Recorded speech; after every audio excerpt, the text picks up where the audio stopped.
A sea of Israeli and U.S. flags flying over the National Mall. Tens of thousands from around the country gathering for what appears to be the largest pro-Israel rally since Hamas's brutal attack last month.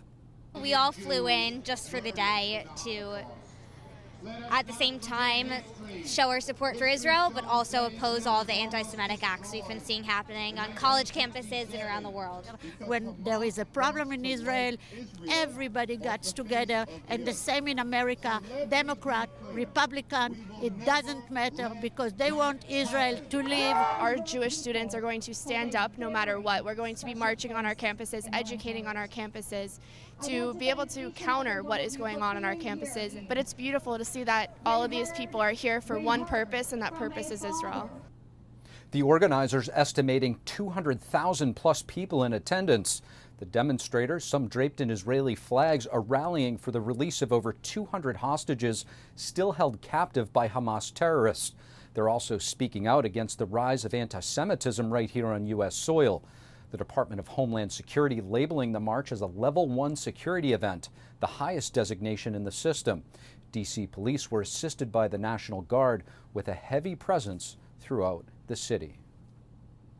And a growing divide within the Biden administration. Hundreds of officials from various agencies this week condemning President Biden over his support for Israel. NTD's Arian Pazdar has more. Members of the Biden administration on Tuesday going against the president. More than 400 staffers and political appointees from 40 government agencies sent a letter to Biden. They criticize his support for Israel and demand he call for a ceasefire. This comes as the divide regarding the Israel-Hamas war grows within the Democratic Party. The Biden administration has repeatedly made its stance clear since the attacks. Israel has a right and a responsibility to defend itself, and we're going to make sure they have the tools and capabilities to do that. We ought not forget what happened 1 month ago. 1,400 people slaughtered in their homes. Meanwhile, more and more fellow Democrats are now going against that policy, such as Congresswoman Alexandria Ocasio-Cortez on Monday night. We will demand more of our president. Yes. Right. We will demand better of our president. Yes. Ceasefire is not just an option. It is our only way out of this. Yes. Officials previously pointed out that a ceasefire would only help Hamas, since Israel is the only party in the conflict adhering to such agreements. Now, what's interesting to note is that a lot of the signatories are people in their 20s and 30s, indicating a strong generational divide when it comes to the Israel-Hamas war, with a lot of young people supporting Palestine and some even Hamas. And just on Monday, members of the State Department also criticized Biden for supporting Israel. 100 State Department employees signed a memo alleging Israel committed war crimes and/or crimes against humanity under international law.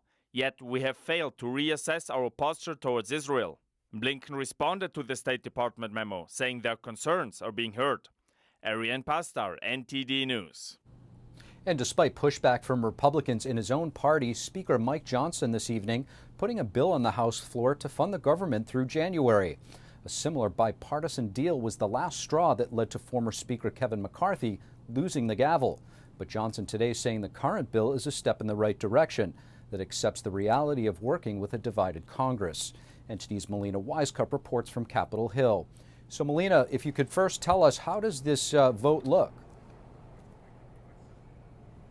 Well, Steve, right now we're still waiting on that vote to happen. And when it does happen, we do expect a good number of Democrats to be voting for it. Many of them expressed openness to it earlier today. As for Republicans, we do expect a good number of Republicans to be voting against it. We're not exactly sure how many, but we do know there are at least a few dozen that are represented in the House Freedom Caucus. They put out an official statement opposing this bill. I'll read you exactly what that statement says. It says it contains no spending reductions, no border security, and not a single meaningful win for the American people. And while we remain committed to working with Speaker Johnson, we need bold change. Now, I want to highlight that last sentence there, Steve, because it's very interesting to the point you mentioned about this being the last straw that got former Speaker Kevin McCarthy ousted. Well, it seems like this situation is different for Johnson because he still does have the trust of the Republican caucus, especially those who were always outspoken against Kevin McCarthy. Rally. Now, despite Republican opposition, Johnson is still trying to paint this as a win, saying that this continuing resolution is different from the previous ones. It is different. It does divide government funding into two different parts. They both expire sometime next year, which one in January, one in February, which would avoid Congress being shoved to pass a massive spending bill just before Christmas, which Johnson said was his goal here. Now, interestingly enough about Johnson's position, though, is that traditionally he has always opposed continuing resolutions. In fact, he was one of the 90 Republicans who voted against the continuing resolution earlier this year. I asked him today how he feels about having to go against his conscience now, because he is working in a divided Congress and he does have to put a continuing resolution on the floor, something that he has long opposed. Here's how Johnson responded to that question. Well, look, getting us beyond the shutdown and making sure that government stays in operation is a matter of conscience for all of us. Look, it took decades to get into this mess, right? I've been at the job less than 3 weeks, right? I can't turn an aircraft carrier overnight.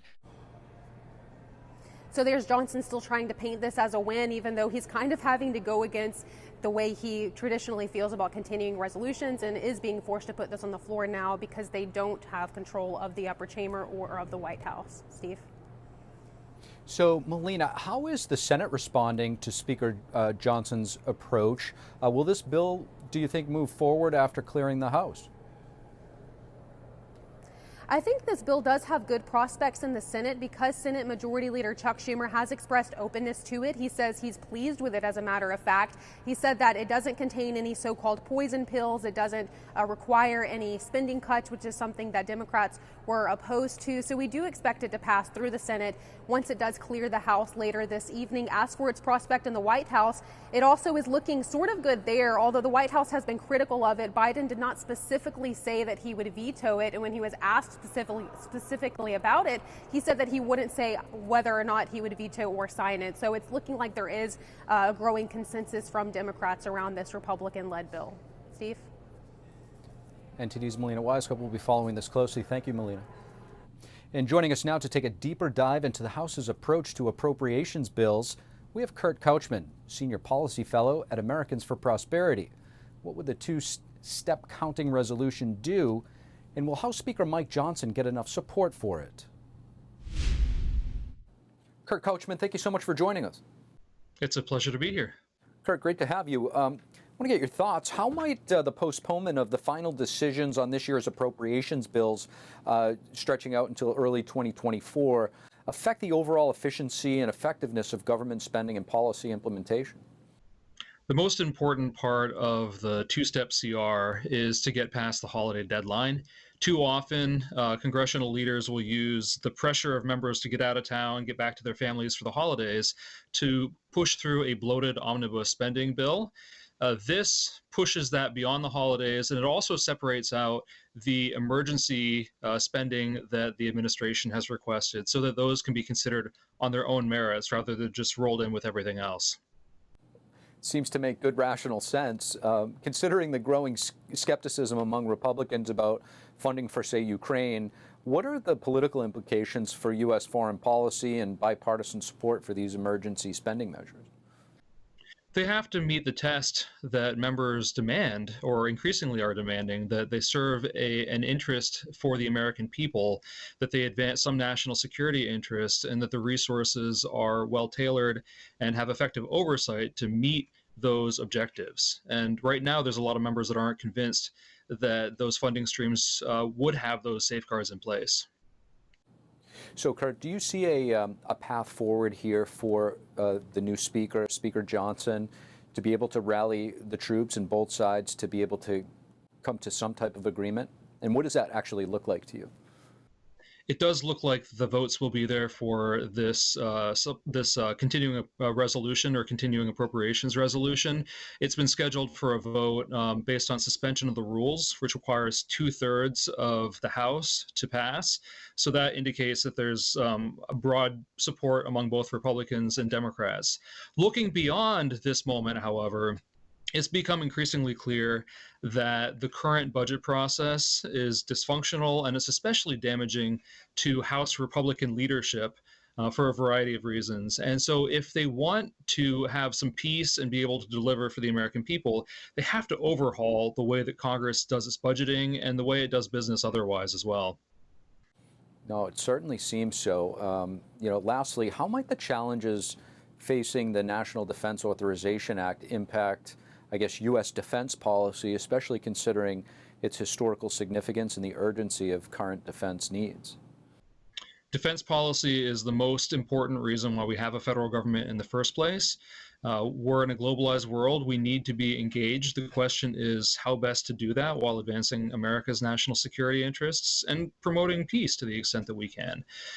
So the Senate and the House have a lot of work to do. There are a lot of issues that traditionally haven't been seen as defense issues, that are more social issues, or at least seen that way, that Republicans and Democrats are not particularly close on, and so we'll have to see how that shakes out.